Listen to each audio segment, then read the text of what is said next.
أعوذ بالله من الشيطان الرجيم. بسم الله الرحمن الرحيم.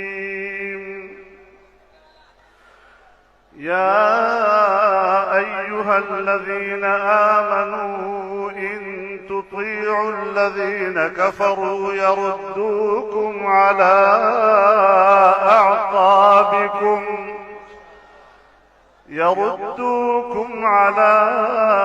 أعقابكم فتنقلبوا خاسرين. بل الله مولاكم وهو خير الناصرين. سنلقي في قلوب الذين كفروا الرعب بما أشركوا بالله ما لم ينزل به سلطانا ومأواهم النار وبئس مثوى الظالمين. صدق الله العظيم.